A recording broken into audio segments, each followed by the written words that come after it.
Hello, fellow comic book lovers, collectors, and aficionados. Vin Crew here with it. Well, it's not a bitch. This is a follow-up. A few of my bitches back issue comic calls. I had mentioned that I thought I had now attained all of the Marvel DC intercompany crossover books, and I just threw it out there to see if anybody might be interested in seeing a showcase of these. And I had 5 or 6 people show some interest, so yeah, this is my feeble attempt at going ahead and doing this. Now, just a couple of things to keep in mind is that this is only authorized Marvel and DC intercompany crossovers. There are some unauthorized, some innuendo, some suggested ones. I'm not going to showcase those, but these are the only ones that are, these are the ones that are authorized between the two companies. And secondly, this is only Marvel and DC. So yes, there are other ones out there, other company crossovers, but I'm only working on Marvel and DC. And yeah, so if I missed any, please let me know, and we'll get started here. So the first one here, this is Marvel Treasury. This came out in 1975, and this was the first time that the two companies ever decided to collaborate on one book, and that came out in such a huge format, the Treasury format. All right, and so I have done a showcase on Treasuries a while back. You can just look at it, and I've gone more in depth on these. I'm not going to waste a lot of time. The next book that came out was the Superman versus Spider-Man Treasury, arguably one of the most coveted of all of the treasuries. And like I think I mentioned, this came out in 1976, and this shows Superman and Spider-Man going up against Dr. Octopus and Lex Luthor. Then I'll spit it out. 5 years later, in 1981, they came out with Marvel Treasury Edition 28, which pairs the two up again, Superman and Spider-Man. And here this time they go up against Dr. Octopus, Dr. Doom and the Parasite. Also, the Hulk and Wonder Woman make appearances in this book. And what's also interesting about this book is that this is the first time that they reprint this. This is the first one that gets reprinted in different formats. Here is obviously Treasury format. This is just your standard comic size format. This came out in 1996. And then lastly, the cover was reprinted in pocket size or digest format. All right, so that's kind of interesting there. Okay, and then the next Treasury that came out, that was in 1981. Also, this is DC's special series number 27. So this is DC's foray. This was Marvel's foray into it. And this shows Batman and the Hulk. And that is those there. Okay, let me get these out of the way. Okay. Then the same year, they decided to come out with the first time they do a comic size format of an intercompany crossover, and that is arguably the two most popular teams at the time, X-Men and the Teen Titans. They go up against Darkseid, Deathstroke, Darkseid, Deathstroke, and the Dark Phoenix in this book here. And this one here came both all in this is the direct edition and the newsstand edition, and then this was also reprinted in 1996. All right, so I do have all 3 versions of that. The next one that came out was 1994, so it was a big jump, almost a decade, which now features Batman and Punisher. This book here came out in both Marvel and DC version. Obviously, the DC version has Batman as the headliner, and then Marvel has Punisher as the headliner. And they had different titles also. I'm trying to get to it here. Sorry. The Batman one, the DC one is Lake of Fire, and the Marvel one is Deadly Nights. All right.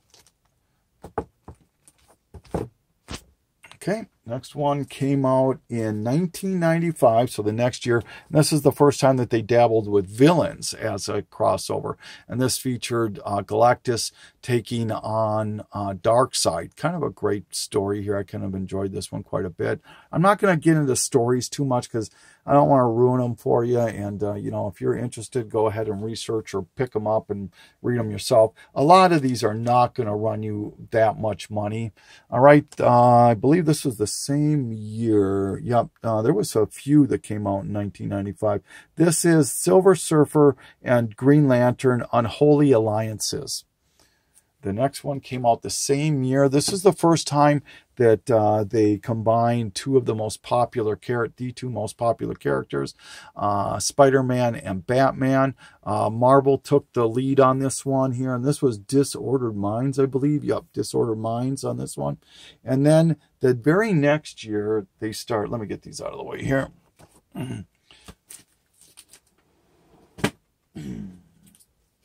Very next year, they started with the big crossover. The first time Marvel versus DC. What would happen in a company battle royale? And what they did is they actually let the readers vote who would win. So the ballot's right there in the preview book here. All right. And then the first issue came out. They didn't really alternate, but they gave each company 2 issues to do themselves. So Marvel did 2 and DC did 2. DC took on the first one here. And this came, the DC ones also have a DC Universe variant. So I know I have one of the DC Universe variants. I don't have the other one. But here's number 1. And then number 2 was Marvel. And number 3 was Marvel, and then number 4 was by DC. And this one I have both the newsstand and the direct edition on that. So, all right. And what happened because of that became so they decided to mash up characters and created the Amalgam line, which was an alternate universe. All these crossovers take over in an alternate universe, where they would combine 2 characters to form one, or teams, or whatever the case is. And the first one is Dark Claw, which combines obviously Batman and Wolverine. This is probably the most coveted of all of the amalgams. The next one was Man of War, Super Soldier Man of War, which combines Superman and Captain America. Then we have Amazon, which combined Storm and Wonder Woman.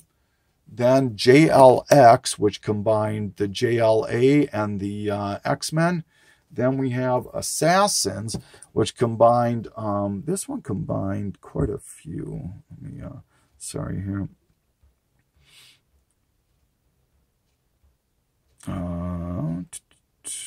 Combined Catwoman and Elektra, and Deathstroke and Daredevil.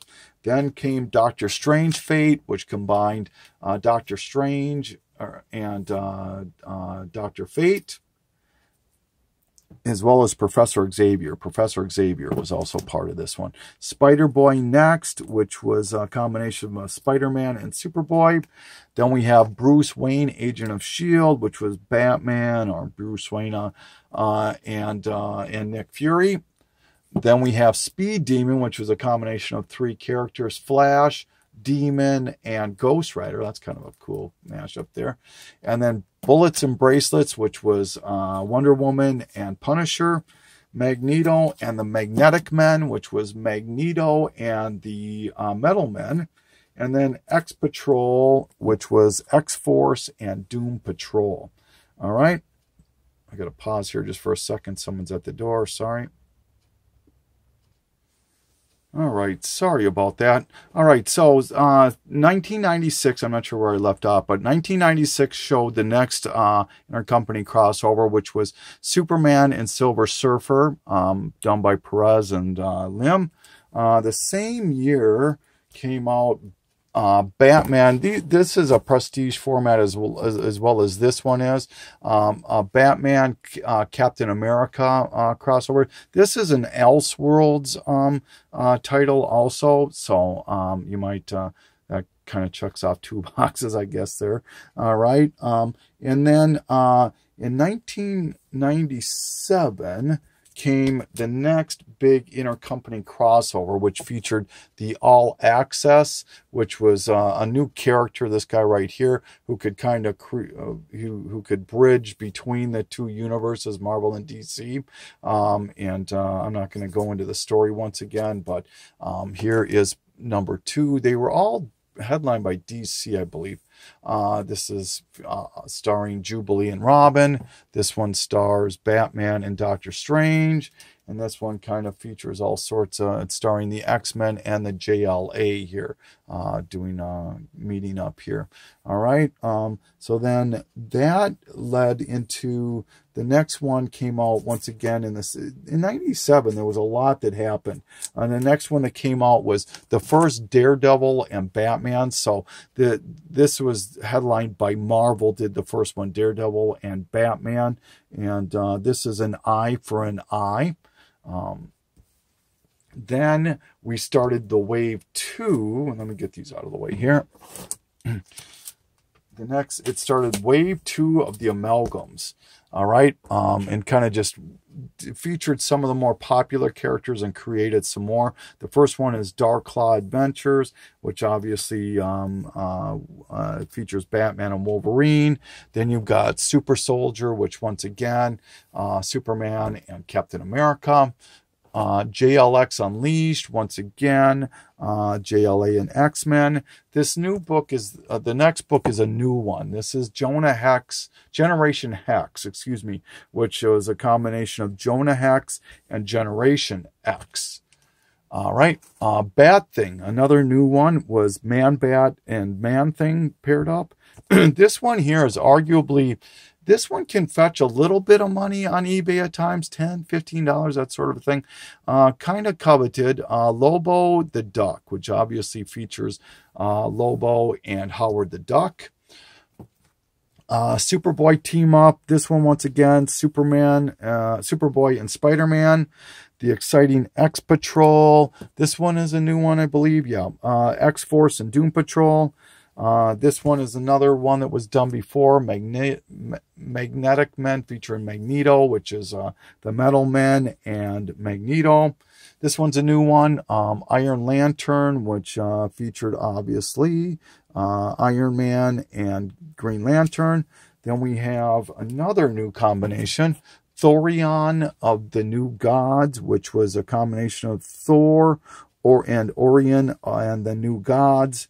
Then we have Challengers of the Fantastic, which obviously is Fantastic Four, and Challengers of the Unknown. All right, same year still, we have the second time the Batman and Spider-Man pair up, and this is done by DC, and this is the New Age Dawning. So they're different stories than the one that was first done between these two characters back in 1995. All right, and then excuse me, I'm losing my voice here. Next one is the next kind of mini-series crossover, Unlimited Access, which once again works on this all-access guy and just shows the two worlds coming together. This one, part 2. This was done by Marvel, I believe. Yep, Marvel did all these, whereas DC did the first all-access. This one features the X-Men, Legion of Superheroes, and more. This one, number 3, features the Avengers, Justice League. And then we have number 4, which is Darkseid and Magneto, which shows a whole bunch of new amalgams. All right. Okay. And then in 1999, we have Superman and Hulk with the great amalgam cover there. No, that's not a cover, is it? I don't know. And then also that same year, we come back to another Treasury format. Hope that fits in the screen enough there. I kind of opened it up, sorry. But this is Superman with Fantastic Four, and this is an Alex Ross cover, believe it or not. All right. And then let me get these out of the way here. Getting close to the end. Yay. The next one came out in 2000, which was the next time Batman and Daredevil teamed up, and this one was the DC version. So similar to Batman and Spider-Man, this is Batman and Daredevil, printed by each company did their shot at it, and they were different stories. And this is King of New York is the title of this one. Then the last intercompany crossover, which is probably the most coveted of all of them. This whole set can go for quite a bit of money. Oops, I've got these in wrong order here. Sorry.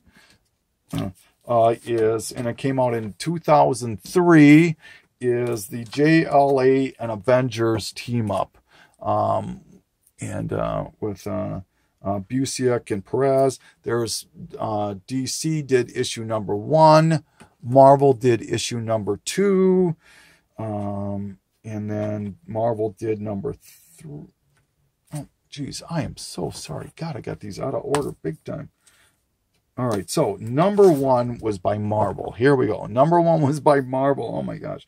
And then number 2 was by DC. Number 3 was done by Marvel again. And then lastly, number 4, which is probably the most iconic cover. I love this cover here. Is number 4 was done by DC. All right, so that is all of the Marvel and DC intercompany crossovers.